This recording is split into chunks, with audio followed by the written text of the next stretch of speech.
Bismillahirrahmanirrahim. Assalamualaikum warahmatullahi wabarakatuh. Alhamdulillahirabbil alamin wa bihi nasta'in wa ala umurid dunya waddin. Wassalatu wassalamu ala asyrafil anbiya'i wal mursalin sayyidina wa maulana Muhammadin amma ba'du.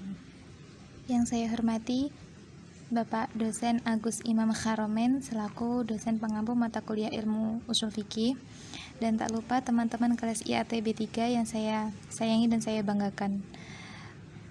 Pada kesempatan kali ini izinkan saya memperkenalkan diri. Nama saya Siti Nusratun Khairiyah dengan NIM 2604026045 dari kelompok 7 yang akan mempresentasikan pengertian ahliyah dan awarid ahliyah.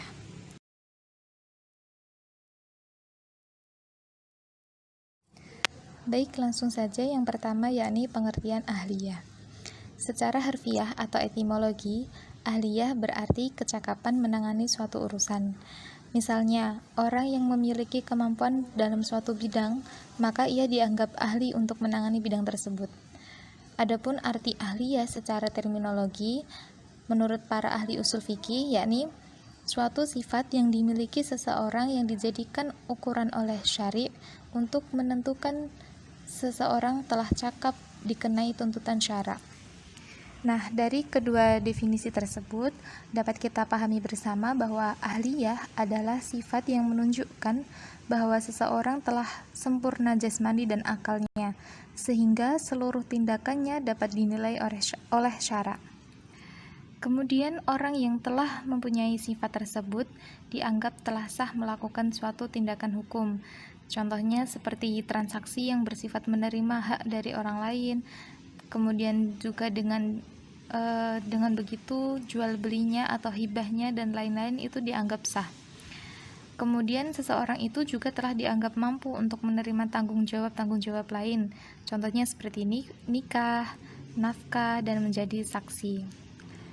Kemudian untuk kemampuan bertindak hukum ini tidak datang kepada seseorang secara sekaligus, tapi melalui ada tahapan-tahapan tertentu sesuai dengan perkembangan jasmani dan akal orang tersebut. Oleh sebab itu, para ulama usul fikih membagi ahliyah tersebut sesuai dengan tahapan-tahapan perkembangan jasmani dan akalnya. Dan pembagian tersebut akan dibahas oleh pemakalah yang selanjutnya.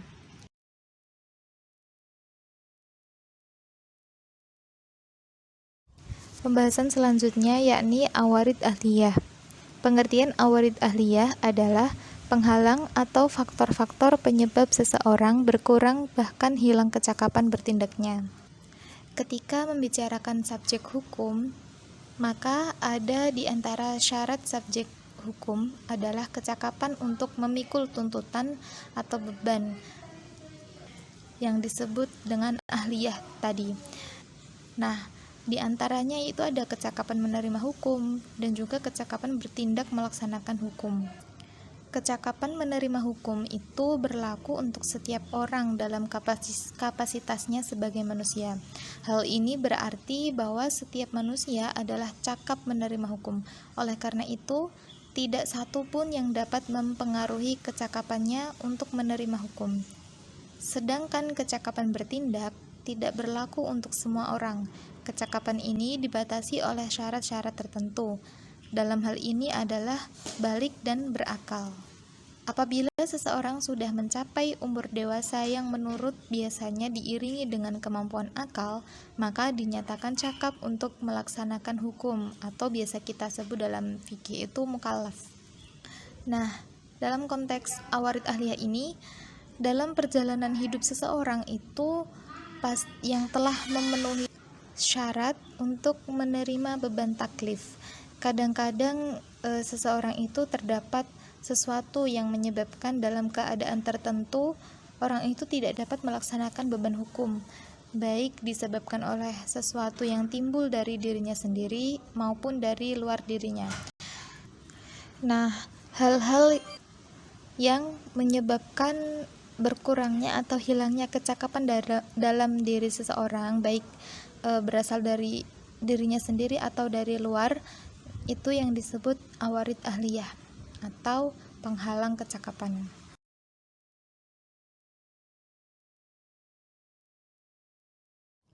Demikian yang dapat saya sampaikan mengenai pengertian ahliyah dan awarid ahliyah.